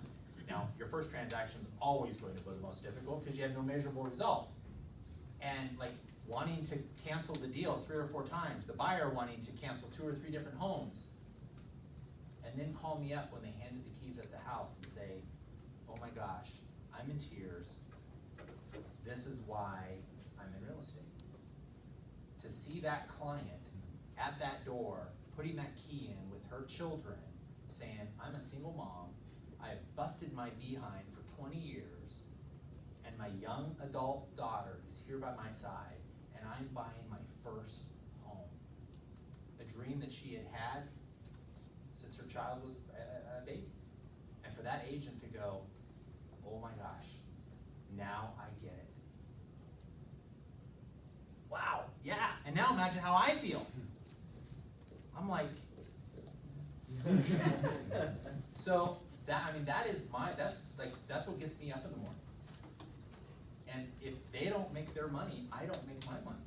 I'm now a servient leader to them. So that's huge. So, Arnesia? Aranisha. I got the A right. Tell me. I put opportunity because it's an opportunity to learn, it's an opportunity to help, there's an opportunity to grow, there's an opportunity for everything. I was in the interior design program and everything, and I like staging, and I figured this would be a perfect opportunity to learn the real estate side. You'll like going into homes. Awesome, 2 claps. And Monique? Monique. All right, you have innovation. Yeah. Interesting. Learning about how the industry transforms and how we can contribute to that. Okay. So Yeah, and we're in innovation right now. We're changing fast. What were you gonna say? More on the commercial side, kind of like how hotels kind of transform to Airbnbs and vacation homes. Monique? Yeah. Ed, Monique. When you said commercial, you lost me. So, yeah. All right, 2 claps. But I was a little late. I rushed down here for my job. My Please name's share. Nate. And the word I would probably choose is definitely knowledge. Okay. The reason why I would choose to work for Keller Williams in particular is the knowledge to learn the industry. And also, I guess, the knowledge that to build my own business. Yeah. I guess, ultimately. Good. 2 claps. Anybody not on the board want to share real quick? Yes. I just wanted to say my name is Nick. I work in the office. I'm not an agent. I work for 2 different teams in customer relations. You see it when you're in this office. All around you, everybody's talking to each other. They're productive. You understand it's like in this industry, it's how hard they work is what they're going to get back. And that's why I like being here. People talk about working more than one job. $10.25 an hour at McDonald's, 8 homes a year, that kind of thing. You have an opportunity to work hard here, and that's your outcome. It's how hard you want to work, how much you want to put in, and that's what's so great about this office. It's not drinking the Kool-Aid. It's kind of diving in. It's like getting involved because everybody here is successful because of it. I've seen it from a not-agent standpoint. You see the way people grow. You see the way people learn. Classes every day. More than one class every day. It's not Kool-Aid. It's a real system that actually benefits everybody in the room, and it's good to be a part of it. Can we still call it Kool-Aid? Yeah. I got shirts being printed. Kool-Aid guy. We got the ogre. You get the Kool-Aid guy. All right, anybody else? Yeah, Brandon. Yeah. So, I just finished my first year of real estate, and I think that the business is so magical just because before I worked several normal jobs, and I realized very quickly that it didn't matter how good I was at what I was doing. I kind of was just more so how long I was there, and I was a very replaceable person to a lot of people, and I was treated that way, and I felt that way. Real estate's one of the only, and to my knowledge, one of the only places that you can get into a very short amount of time where you can be in a place where somebody will be making $10,000 a year, and in the office right next to them, there'll be somebody that's making $1 million a year. So you put in, you get out what you put into it, and I think that's the most magical thing about the business, because it's not a matter of how long you've been there or, you know, doing tasks that you don't wanna do. If you wanna be a rock star and you wanna put in the work to become a rock star, you can actually become one. So I think that's what's magical about it. Absolutely. 2 claps for Brandon. Anybody else? All right, we're gonna burn through this real quick, and then we're gonna go eat. I know I keep promising that. I wouldn't be a good salesperson if I didn't. So the numbers, why the agent fails. You, proverbially speaking, will not prospect or lead gen. You will not follow up. You let bad experiences bring you down. You think real estate is hard and will not work hard enough. You say it's too competitive. You keep making the same mistakes. You choose comfort over success. You will not make it a team sport. You have a short-sighted outlook. You focus on expenses instead of growing your sphere. You get into the business for the wrong reasons. You don't save enough money to live on. You only sell real estate part-time. You don't see goals or have action plans in place. You don't understand how, where to market yourself. You believe that being successful in real estate is easy. I'm sorry. Fernanda. Yes. Stand up. What does the front of your shirt say? Simplify your life. What does the back of your shirt say? Real estate is simple and it's not easy. Yeah.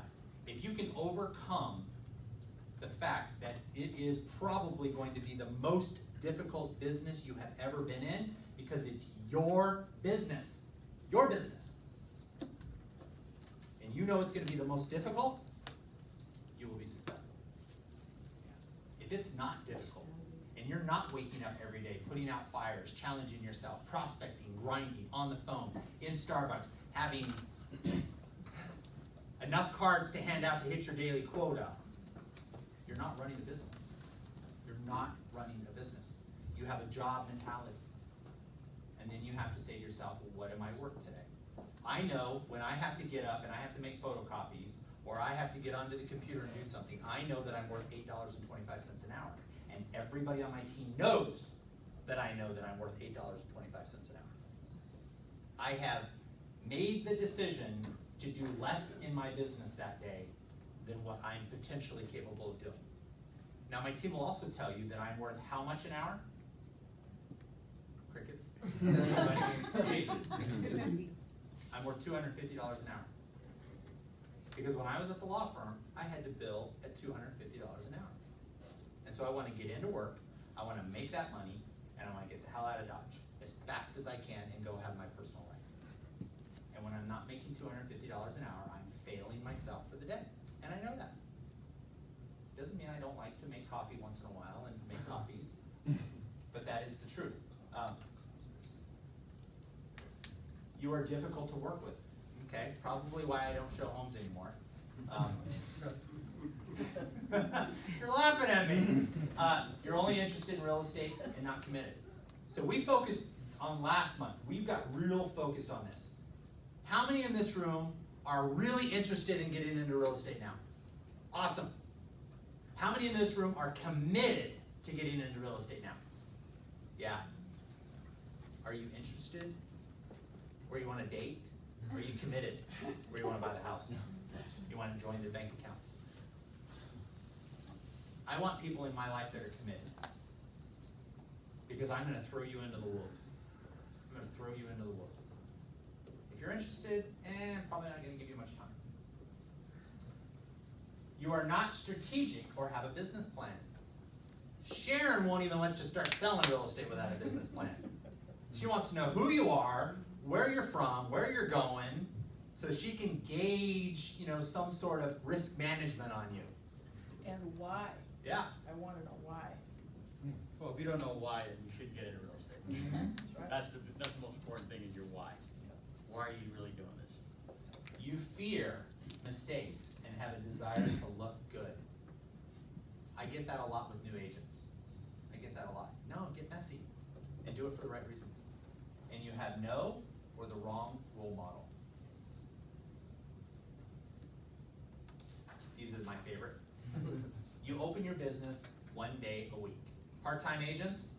Yeah, in this market right now, what happens, Brandon, when you're in a meeting, and I'm putting him on the spot because I know he's got broad shoulders, you're in a very important meeting and you left your phone in your office on purpose, and your cash buyer sends you a text message, and you don't respond within 5 minutes.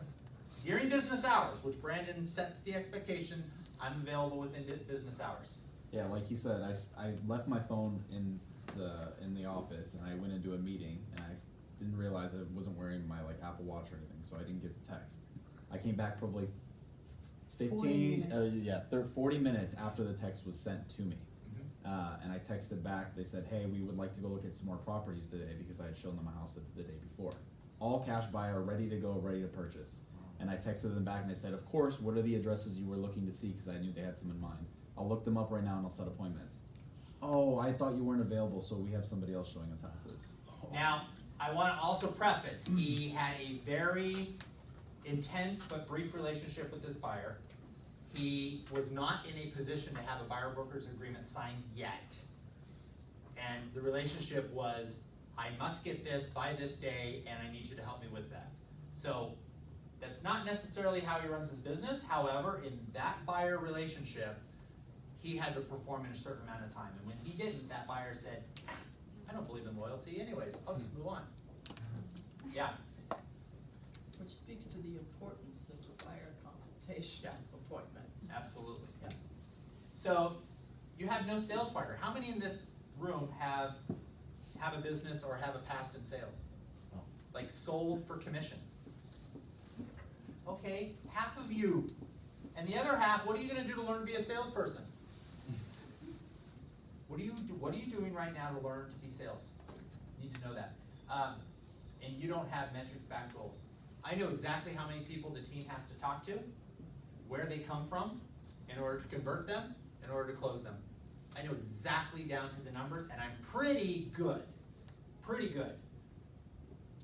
It's all numbers in real estate. It's all about numbers. You have And relationship. Yeah. I'll even challenge the relationship and the numbers in the beginning because you probably don't have any relationships yet. Okay? So I would even challenge that to say, let's get a lot of no's. Every day we're going to get 100 no's, and by getting 100 no's, we're going to get 1 yes. Although, then you're going to create a relationship with that person, you're going to look out for the best interest, you're going to repeat the cycle. You lack financial management.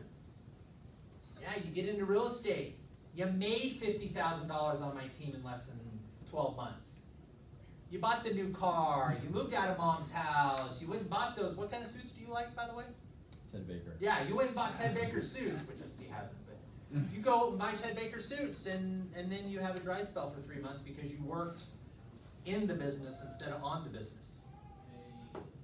And you became that typical real estate agent who is chasing the commission. And guess what? Your clients all know about it. They can smell your commission breath a mile away. So you're going to run it like a business. So you sit down, at least with us, you sit down, we do your business plan. We know exactly how much you have in your bank account. Because it's our job to coach you as the entire person, not just your real estate business. And I want to make a comment for those of you who have not been in sales, and even for some of you who have been. People like to buy. They do not like to be sold. So there is a different skill set involved in real estate than selling a product. We don't sell a product. We're gophers. We go from one client to the other client, back and forth until we get them close enough together that they'll agree to do something.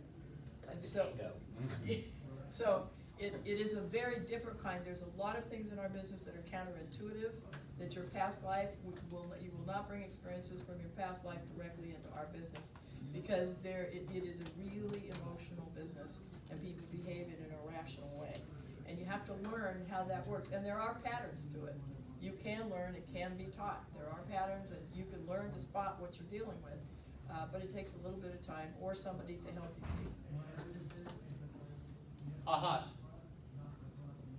Tell me what you learned today. Don't worry, it's interactive. You get gifts for talking. Spirit. Huh? Spirit. Spirit. Spirit. Spirit. Tell me about that. The energy in the room itself. Very beautiful. Well, we're passionate. Like, we are really passionate about what we do. Okay? We don't get paid to do this. We get the opportunity to be in front of people to say, hey, I like you. Hey, I like you. What do you want to do with your life? Where do you want to go? Well, this is what I do. Is there an opportunity? That's it. We give away our own time. We give away our own money. I love to get in a relationship with great people who will push me. That's what I love to do. I love to be pushed. And every day, my team pushes me a little harder, to a little higher level, and we do great things. You know, we have a goal of how many closed units by December 31st? 250. 240 closed units. That would be a gross GCI of $1.2 million. That would be a net GCI of $625,000. And our conversations every day are, what are we doing as a team to hit those numbers? Because if we're hitting those numbers, you're funding your life, you're taking care of your family, and I'm doing the same. And we're really clear about that relationship. So what do we do to help get you there?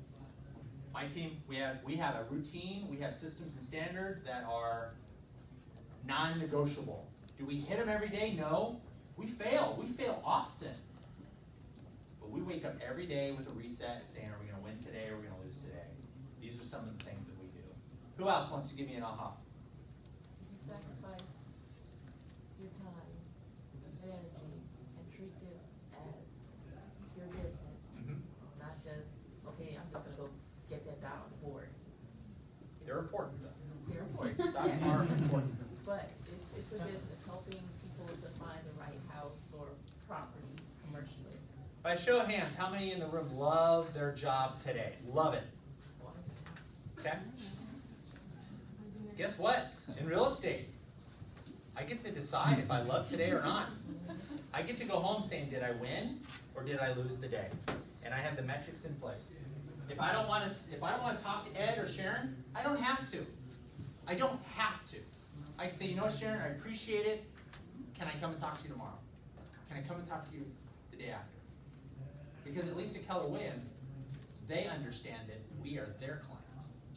This isn't about a big tricolored balloon. Just saying. It's about the agents. It's about the agents. Everything this company does, from the 6 personal perspectives to what we do for our clients, is all about the agent. And one thing that Craig doesn't share often, him and I are in a very unique situation. We're both all in real estate.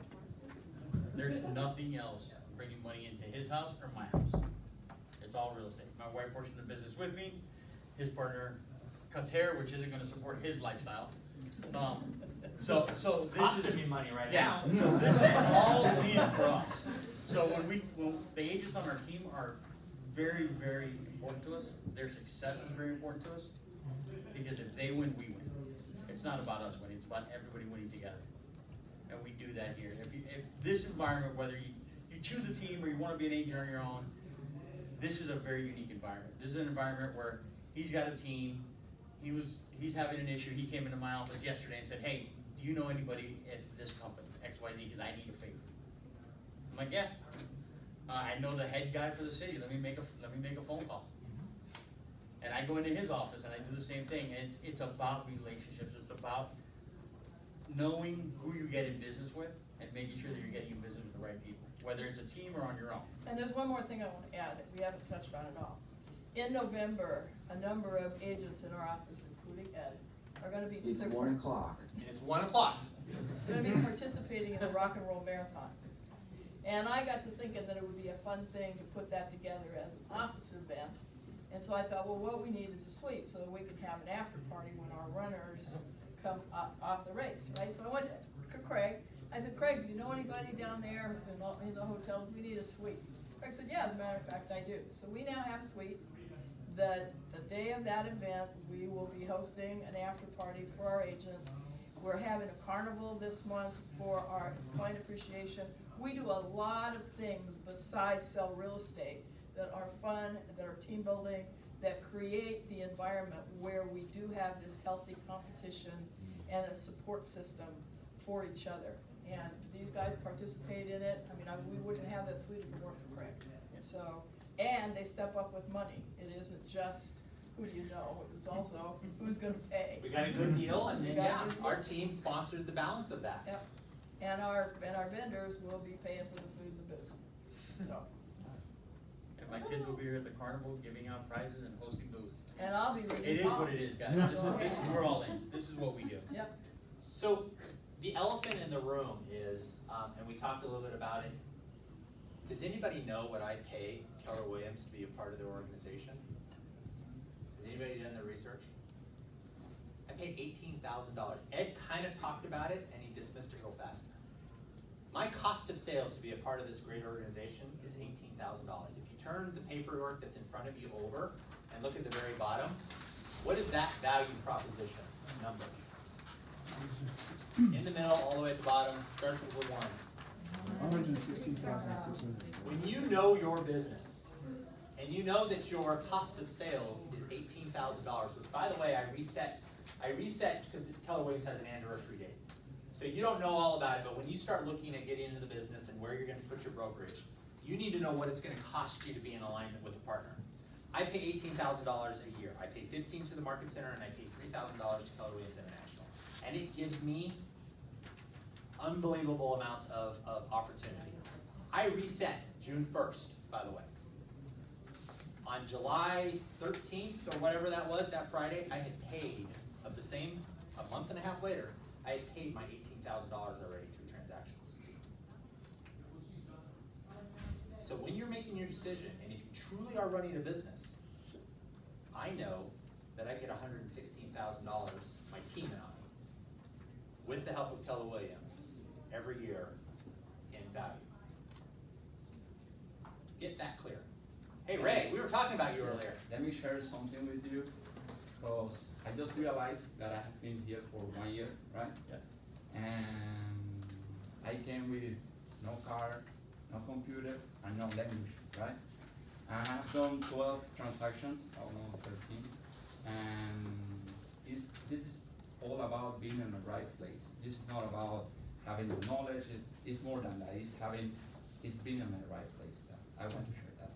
Thank you. 2 claps for Ray. Hold on, one quick second. What did you just do for your sister? For my sister, I just bought a car for my sister. How did you buy the car? Cash. Okay. Woo!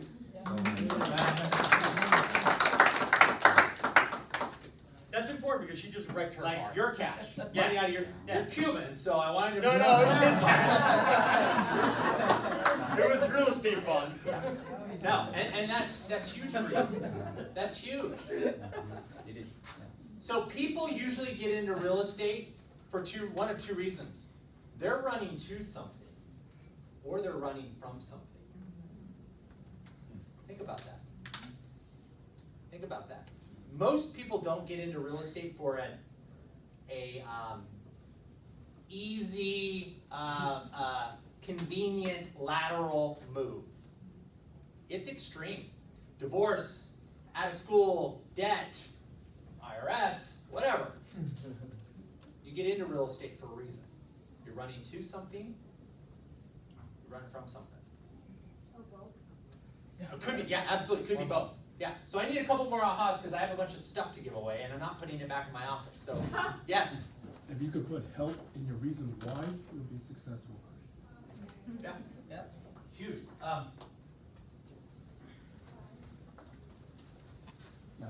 like to help people. Good. Thank you. Who else?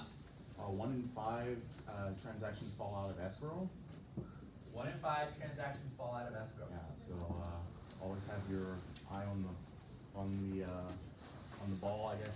One of the great benefits that large teams that do a lot of transactions have is we don't have 1 or 2 deals that we're focusing on. We have 5, 10, 15 deals, 20 deals.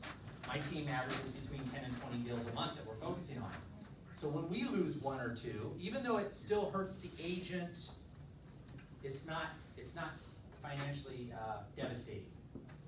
And it could be for an individual agent. It could be, I mean, because they have to do it all. They're the cook, you know, the chief cook, bottle washer, all inclusive. They don't know any different. And at least on teams, mega teams, I've got a closing manager. I have showing assistants. I have transaction coordinators. I have database managers and client care managers and marketing managers, because I realize that for you to do your job at the highest level is to prospect and convert that client and get them under contract. And it's rinse and repeat. It's rinse and repeat. And so even though when you're on a team, your splits are higher, even though, and at Keller Williams, by the way, we have what's called a half cap. So I'm 18,000, somebody who's on the team is 10,500. You get more business. You have more people. I mean, we have a database. How many are in our database right now? 19,000. We have 19,000 people in our database looking to buy or sell real estate. And Patty, the one who just said it, her whole job is to be in the database all day, every day. Ed has the same type of organization because we run businesses. And we understand that every time I pay for that lead, I need to convert that lead. And so I need the highest opportunity for all of my agents to convert those leads. We have ISAs, inside sales agents. We have outside sales agents. Important to know.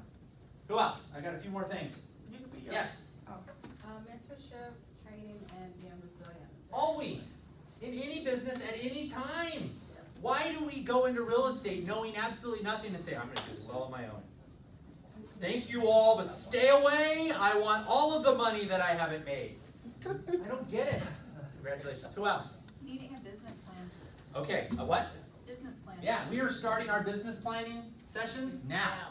We're doing it now for next year. Yep. We're projecting. We're creating momentum for first quarter now because we run businesses. We're not real estate agents. Who else? You could be your best friend or your worst enemy. What's that? You could be your best friend or your worst enemy. Yeah, we get in our own way. We get in our own way. I'm a very arrogant person. Okay?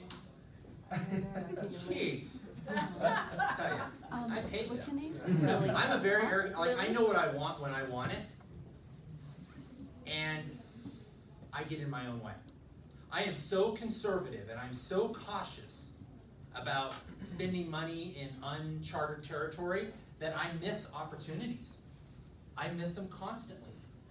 And so when you look at some of the great business people, they will tell you that they got out of decision making as fast as they could, and they put people in place that were smarter and greater than they were as fast as possible. Because when you're at the helm, whether you're your own business owner or whether you're a part of something bigger, you're going to get in the way. Hey, You're gonna get in Greg, the way. she's came a little late. Yes? So her name is Lily? Yeah. Yeah. Hi, Lily. Tell us. Tell us your aha. That in real estate, you get what you put in, so it's limited sky high. You It is. can achieve anything you want. Yeah, absolutely. How many want to make $10,000 in real estate their first year? Raise your hand.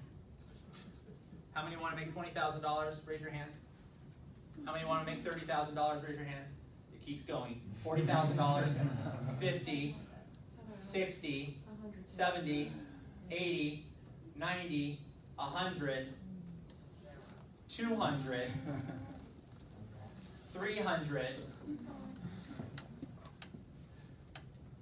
Yeah.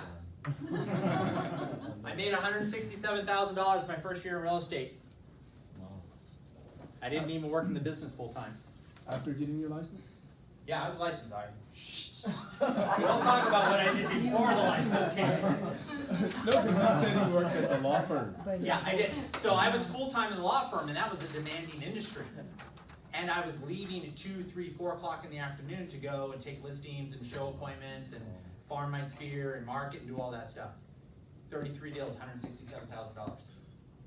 And by the way, the average purchase price in 2015 was low 200s. I didn't know what I didn't know. It wasn't about the money. It wasn't. And so I never set a ceiling of achievement. That's really important.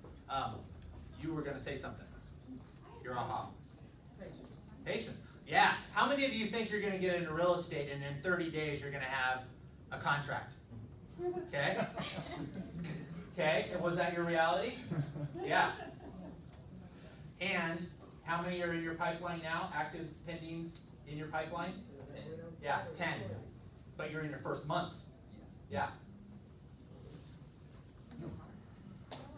I figured that would be good for you. Who else? Yes? Know your worth and your value as well as your broker's value. Yeah, so you're going to find as you get into real estate, you don't know a lot. You don't. I still don't know a lot today. I don't. And you're going to, if you're in a good organization and you're surrounded by really good people, you're going to be able to say, you know what? That's a really good question. Real estate changes all day long, every day. I'm going to get back to you when we're done today with the answer to that. Moving on. Because you're not going to have all the answers, but hopefully you're in a support system where somebody has the answers for you. That's a huge value proposition for me and my team. They call me, they call Rihanna, they call Amelia, 24 hours a day, 7 days a week, because they know that one of us is available to give them the immediate answers that they need. So that's huge. But know your value proposition. A lot of us will say, well, okay, I'll take that listing for 1% because I'm a brand new agent and I don't deserve 3. You're right, you don't. So take it at 1%. And I'll go in and say, you know what, I'm worth 7%. And so that's what I'm going to take it for. And I will make sure that I communicate with you every single day on Fridays before 12 noon. And I will get you an offer within 30 days. Otherwise, we're going to price adjust. And I know exactly what I'm going to do to deliver that. And therefore, I go in and the price is not even negotiable. I know my worth. Who else? A couple more. Who? Yeah. You have to work hard because real estate is not easy. Real estate's simple, Oh, it's simple. and it's not easy. Yeah, I should like put that on a shirt or something. All right, I got a couple more things, then we're gonna wrap up. I guess a school. Do we have that? Do we have the actual the whole school? Yes. What is it about something about deadline? Because you have to believe in yourself. Yeah. You have to put deadlines because I know very smart people, but they become very lazy because they don't have deadline. And maybe teamwork is something that's going to help you because when some other people rely on your work, you got I'm like you, someone got to push me. So I have to be pushed. Yeah, You're have to be pushed. but I pay to be pushed. Yeah. I pay $5,000 a month to be pushed. Well, you pay money, but sometimes you pay with your time too. Sure. It's more valuable. Absolutely. And do I let, Rihanna was our old director of operations at one time, do I let anything get in the way of my coaching sessions? Nothing. Mom, Dad, sorry you're at the emergency room. Tell them if they can't save the thumb, I'll be there in a couple hours. True story. True story. True story, guys. Coaching call. You're okay. You're at the emergency room. That's awesome. I'll be there as soon as I can. Coaching call. There's nothing I could have done. I made the decision. Yeah. You know when you put a hot dog on the... Yeah. So, good job. Who else? Haven't heard from you. I'm Craig. Raphael. Hey, Raphael. Just gotta put your time in it, be optimistic, hope for the best. You always got your own back, and other people got your back too. Those are really cool cards. Anybody else? Pay attention to detail. I think you need like a balance between passion and consistent. You can be passionate about, but you need consistency every day. So, at least in our organization, you learn at a high level the fundamental ceiling of achievement. Entrepreneurial to purposeful. We teach that. It's a foundational model. 6 personal perspectives. In order to get you to rock star stardom, where you're eventually out of your business and somebody else is doing the work for you, We have to get you through the psychological channels of being a business owner and doing everything yourself, and then generating leads, and then running that business, and then generating a system of leverage where somebody else is doing a portion of your job. Kind of goes back to the 80-20 rule. Okay? This is not new stuff, people. This is business. I like Keller Williams because it's a business. And I know that if real estate dies tomorrow, I will be able to go and sell solar to homes, to clients that I sold. Last one. Yeah. Just setting the right expectations. It's on the back of this card, but moreover, just don't come in thinking you're going to sell $1 million your first month. You know, also selling houses and setting the 5 as being a goal. You know, that should be an expectation. And say, hey, every week I'll do 2 open houses or something. You know, whatever it takes to actually get to your goal, just set the right expectations for yourself, knowing that you can do it. Yeah. Put a plan in place. Hold yourself accountable, or hire somebody to hold you accountable. Deliver on it. Know the metrics. Okay, I kind of put some things up there quickly of what you should be doing. We know. We know. Like, we know it's going to take a lot to get into business and make a lot of money. Because you know what? If everybody made $100,000 their first year, it would be $160,000 in real estate, not 16. People learn from the last time.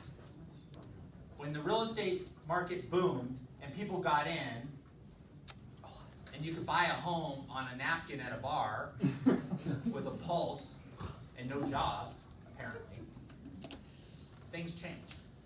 So we don't have so many people getting in the business now, and you're never going to see it repeat itself. But if we're not careful, and we don't really truly have our value proposition in place, some people say we will be the next Expedia. Some people say we'll be the next Blockbuster. Some people say we're going to be the next, whatever it is. Yeah, even Netflix. Now, how long are they going to last? All right? So, it's lunchtime. I've taken way too much time, and we need to give away a class. So, has everybody gotten one of these? Is there anybody in the room who doesn't have one of these? Liz is ready to go. Okay, so we just need to get a couple more things. There we go, Mark. Huh?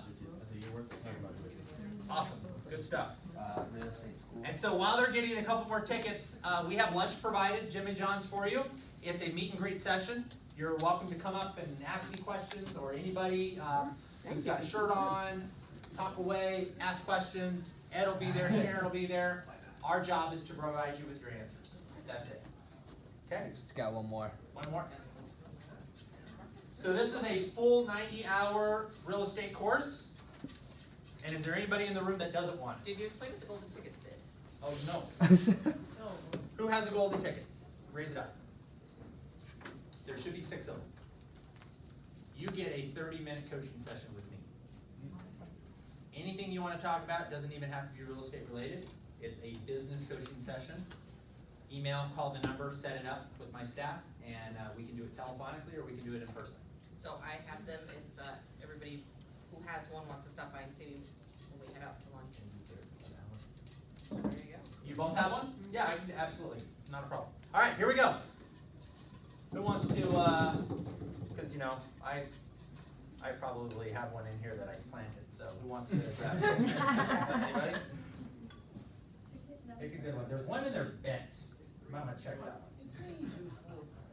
All right, ticket number 464. Last 3 digits, 464. Is that you? Name is Kendall. Yeah, but I already enrolled. Are you saying that you want to give it to somebody else? Give it a 463. 2 claps for Kendall. And remind me to give you a Starbucks card for that, because I think that was Yeah. that is definitely within our core value. So we're going to take his out. We're going to do it one more time. So we should be paid for it. 455. Cat. That'd be you. I'm taking the class. See where this is going. So would you like to donate it back into the pie? Remind me to give you a Starbucks card. Third time's a charm. No. I tell you. No. No name, so 462. Awesome, 2 claps. There you go, Rihanna will take care of you with that, so just see her. Thank you. All right, guys, let's go have some lunch. Thank you so much, I appreciate your time.